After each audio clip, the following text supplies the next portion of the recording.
नमस्कार, cook with वंदना दाते रेसिपीमध्ये आपले मनापासून खूप खूप स्वागत आहे. आज आपण नारळी पौर्णिमेसाठी खास नारळी भात तयार करणार आहोत. तर त्यासाठी मी 1.5 वाटी बासमती तांदूळ घेतलेले आहेत. तांदळाच्या दुप्पट पाणी घ्यायचं आहे.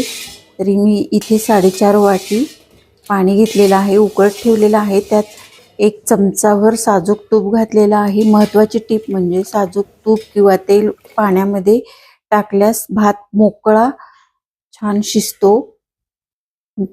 त्यानंतर मी मीठ घातलेलं आहे चवीनुसार आणि हे पाणी मी 5-1 मिनिट मी चांगलं छान असं उकळू देणार आहे. तोपर्यंत आपण झाकण ठेवून मी उकळू देते आणि त्यानंतर आपण इकडे इथे हे असे बासमती तांदूळ घेतलेले आहेत 1.5 वाटी. या वाटीने च्या प्रमाणात मी घेतलेले आहेत. व्हिडिओला लाईक, शेअर, सबस्क्राईब जरूर करा. आता ह्यानंतर मी हे तांदूळ छान असे स्वच्छ धुवून घेणार आहे. हे बघा इकडे पाणी पण उकळलेलं आहे आणि धुवून मी 1 तासभर तांदूळ ठेवले होते.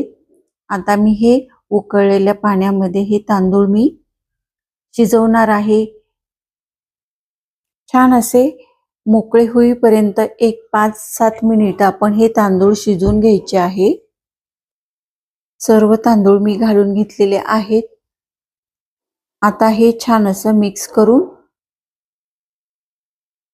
5-7 मिनिट आपण शिजून घ्यायचे आहेत. मोकळा छान असा हा भात तयार होतो. थोडंसं हलवून घ्यायचं आहे मीठ टाकून, म्हणजे भात छान असा आपला मोकळा होतो. त्यानंतर एक झाकण ठेवून 1-2-3 मिनिटं चेक करून बघायचं आहे. हे बघा भात आपला असा कलर अगदी बदललेला आहे. पाण्याला पण छान अशी उकळी आलेली आहे. 5-7 मिनिटांनी असा भात आपला मोकळा छान असा शिजलेला आहे.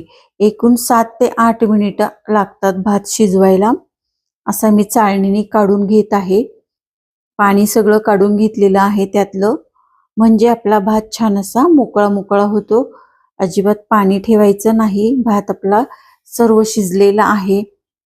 आता मी चाळणीमध्ये भात काढून घेणार आहे. हा भात आपण तिखट करणार आहोत. गोड भात तर नेहमीच करतो, पण हा आपण सुक्या खोबऱ्याचा भात आपण वेगळ्या पद्धतीने जरा करणार आहोत. हा नारळी पौर्णिमेला सुद्धा आपण छान म्हणून खाऊ शकतो किंवा एरवीही आपण करून खाऊ शकतो असा आहे. या बरोबर आपण या भाजी सुद्धा लागणार नाही खायला.